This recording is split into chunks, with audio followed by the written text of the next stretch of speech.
Wakil Menteri Imigrasi dan Pemasyarakatan, Silmi Karim, resmi mengenakan rompi oranye usai menjalani pemeriksaan di Gedung Merah Putih KPK.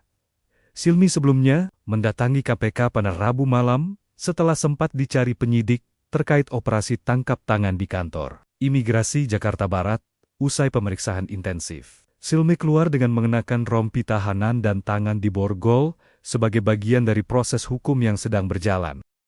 Penyidik KPK mendatangi rumah Wakil Menteri Imigrasi dan Pemasyarakatan, Silmi Karim, di kawasan Brawijaya, Jakarta Selatan. Kedatangan penyidik berlangsung setelah Silmi lebih dulu mendatangi Gedung Merah Putih KPK terkait operasi tangkap tangan di kantor Imigrasi Jakarta Barat. Hingga saat ini, belum ada keterangan resmi dari KPK mengenai proses yang berlangsung di lokasi.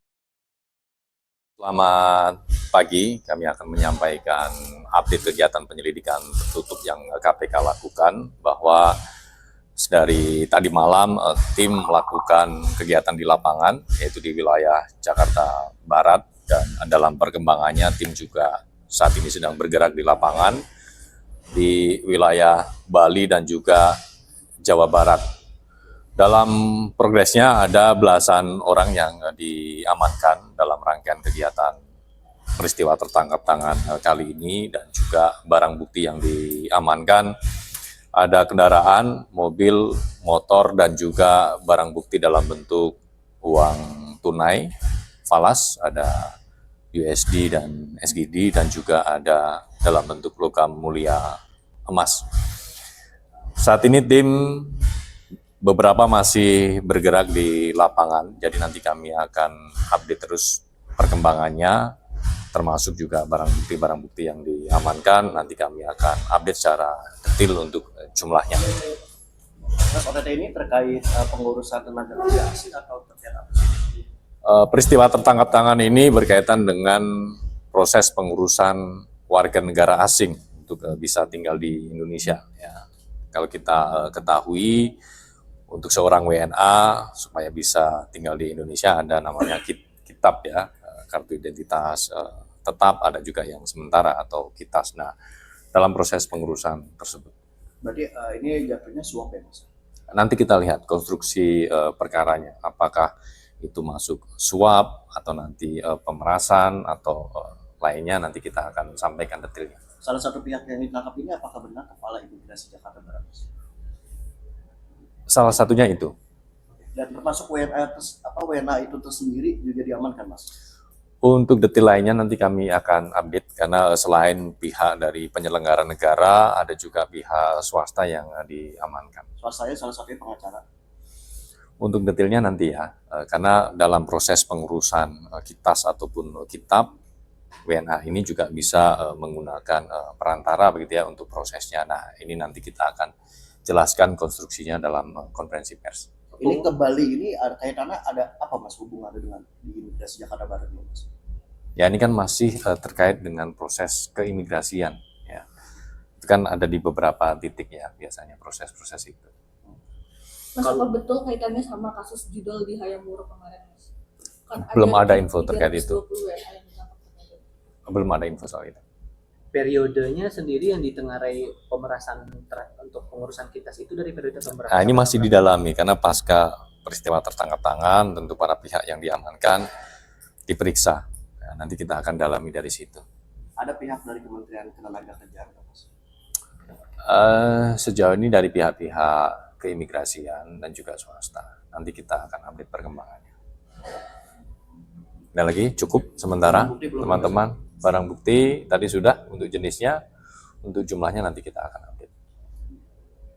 Cukup dulu teman-teman. Baik, terima kasih. Harga emas dunia bergerak stabil di level $4.487 Amerika Serikat per troy ounce, seiring pelaku pasar mencermati perkembangan konflik di Timur Tengah dan menantikan sejumlah data ekonomi Amerika Serikat. Pergerakan emas saat ini dipengaruhi harga minyak, imbal hasil obligasi, serta nilai tukar dolar se-Amerika Serikat. Investor juga menunggu data ketenagakerjaan AS yang diperkirakan menjadi petunjuk arah kebijakan suku bunga Federal Reserve dalam waktu dekat. Harga minyak dunia naik ke level tertinggi Dalam sepekan di tengah penantian pasar terhadap keputusan Iran atas proposal kesepakatan dengan Amerika Serikat, minyak Brent ditutup di $96 AS per barel.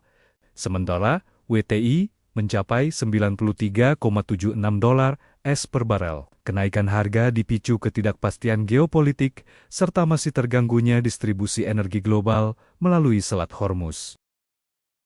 Menteri Luar Negeri Amerika Serikat menyatakan rencana Israel untuk menguasai sekitar 70% wilayah Gaza, bukan bagian dari usulan kesepakatan yang tengah dibahas dengan Hamas.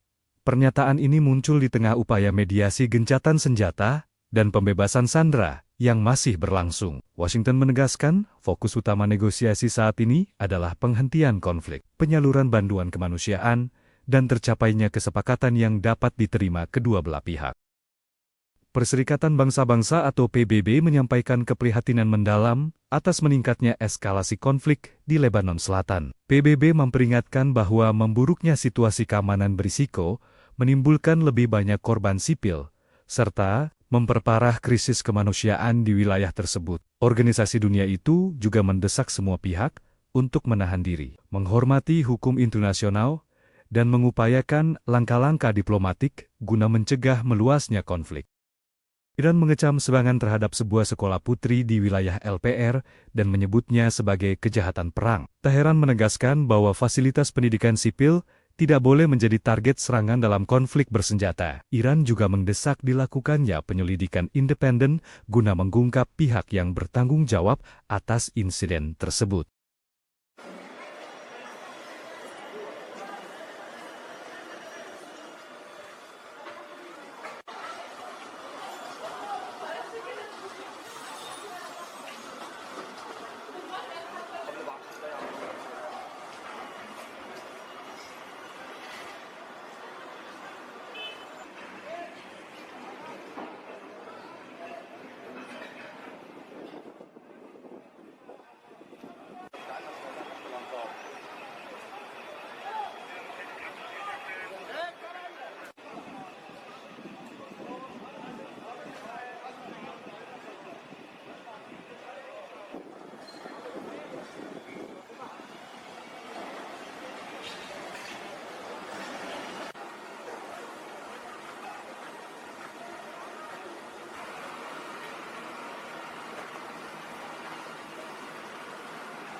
Pemirsa, Indonesia mendorong penguatan konektivitas infrastruktur antar negara ASEAN. Ya, di mana kawasan Asia Tenggara diprediksi akan menjadi pusat perekonomian baru global yang menjadi banyak incaran investor dunia.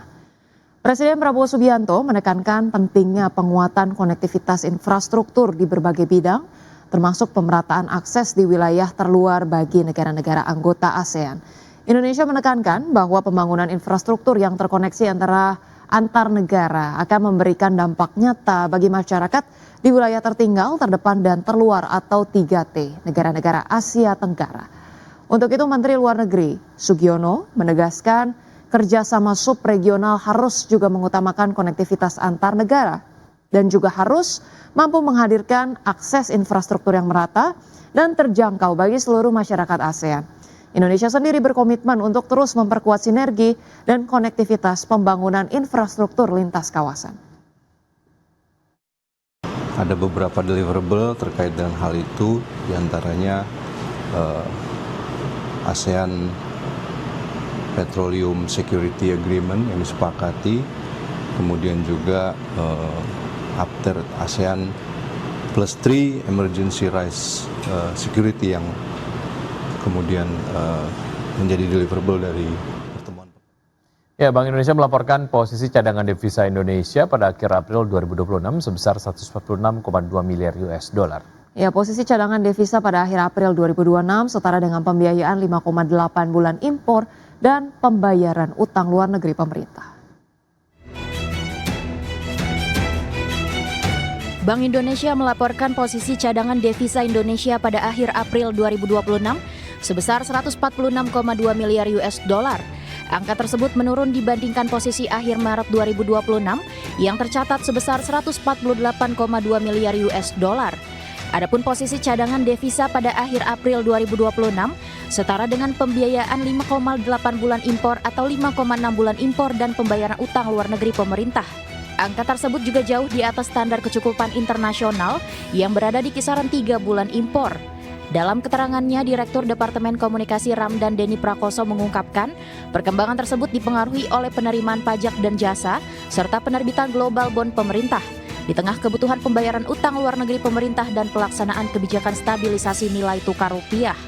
BI menilai level cadangan devisa tersebut mendukung ketahanan ekspor eksternal sekaligus menjaga stabilitas makroekonomi dan sistem keuangan nasional. Kedepan, BI meyakini ketahanan sektor eksternal Indonesia tetap terjaga. Optimisme tersebut didukung oleh posisi cadangan devisa yang memadai serta potensi aliran masuk modal asing yang tetap positif. Hal itu sejalan dengan persepsi investor terhadap prospek perekonomian Indonesia dan imbal hasil investasi domestik yang masih menarik. Jakarta, Tim Liputan IDX Channel. Berikutnya pemirsa, Kementerian Keuangan mencatatkan posisi utang mencapai 9.920,42 triliun rupiah per 31 Maret 2026. Ya, rasio utang terhadap produk domestik bruto berada di level 40,75%. Direktorat Jenderal Pengelolaan Pembiayaan dan Risiko Kementerian Keuangan mencatat posisi utang mencapai 9.920,42 triliun rupiah per 31 Maret 2026. Dari total tersebut, mayoritas utang masih berasal dari penerbitan surat berharga negara yang mencapai 8.652,89 triliun rupiah atau sekitar 87,22% dari total utang pemerintah. Sementara itu, komponen peminjaman tercatat sebesar 1.267,52 triliun rupiah. Data tersebut menunjukkan struktur pembiayaan pemerintah masih bertumpu pada instrumen pasar keuangan domestik melalui penerbitan obligasi negara. Berdasarkan data yang resmi DJPPR, Kementerian Keuangan, rasio utang terhadap produk domestik bruto berada di level 40,75%. Angka tersebut masih berada di bawah batas maksimal rasio utang yang diatur dalam Undang-Undang Keuangan Negara sebesar 60% terhadap PDB. Pemerintah menyatakan pengelolaan utang dilakukan secara cermat dan terukur untuk mencapai portofolio utang yang optimal sekaligus mendukung pengembangan pasar keuangan domestik. Jakarta, Tim Liputan IDX Channel. Pacific Universal Investments mengungkapkan pengambil alihan PT Mitra Adiperkasa Tbk bertujuan untuk memperkuat pengembangan bisnis grup MAP di Indonesia dan kawasan Asia Tenggara. Adapun sebelumnya pada Jumat 8 Mei 2026, Pacific Universal Investments resmi mengakuisisi 51% saham MAP dengan nilai total mencapai 11,81 triliun rupiah.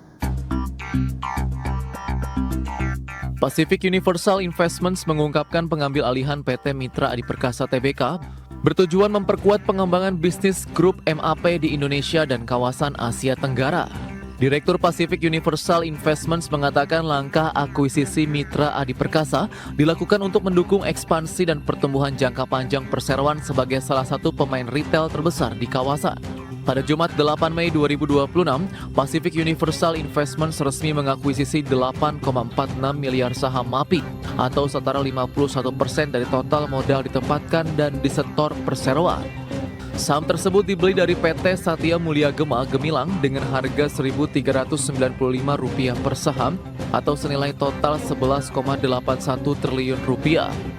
Dengan rampungnya transaksi tersebut, Pacific resmi menjadi pengendali baru emiten retail gaya hidup tersebut. Pacific bersama afiliasi CFC Capital Partners juga akan menunjuk Samudra Investment dan Ocean Continuum untuk melaksanakan penawaran tender wajib atas saham publik MAPI. Harga penawaran tender wajib tersebut ditetapkan sebesar Rp1.550 per saham sesuai ketentuan yang berlaku di pasar modal. Aksi pergantian pemegang saham pengendali MAPI terjadi di tengah kinerja mentereng grup MAP. Pada kuartal 1 2026, PT Mitra Adi Perkasa Tbk mencatat pertumbuhan pendapatan 32,04% secara tahunan menjadi Rp12,29 triliun. Di sisi bottom line, laba bersih perseroan naik 32,98% menjadi Rp628,04 miliar. Berbagai sumber IDX Channel. Ya, pemirsa, PT Itsek Asia Tbk akan melakukan pemecahan nilai nominal saham atau stock split dengan rasio 1:2 sehingga nilai nominal saham berubah dari Rp25 per saham menjadi Rp12,5 per saham. Direktur PT Itsek Asia Tbk Doni Mora mengatakan aksi korporasi tersebut telah memperoleh persetujuan pemegang saham dalam RUPS luar biasa yang digelar pada 16 April 2026. Melalui aksi korporasi ini jumlah saham ditempatkan dan di-store penuh meningkat menjadi 13,43 miliar saham. Manajemen Perseroan menjelaskan langkah stock split dilakukan untuk meningkatkan likuiditas perdagangan saham sekaligus memperluas basis investor di pasar modal.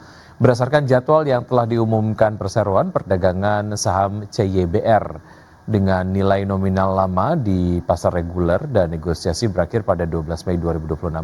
Selanjutnya saham dengan nominal baru mulai diperdagangkan di pasar reguler dan negosiasi pada 13 Mei 2026.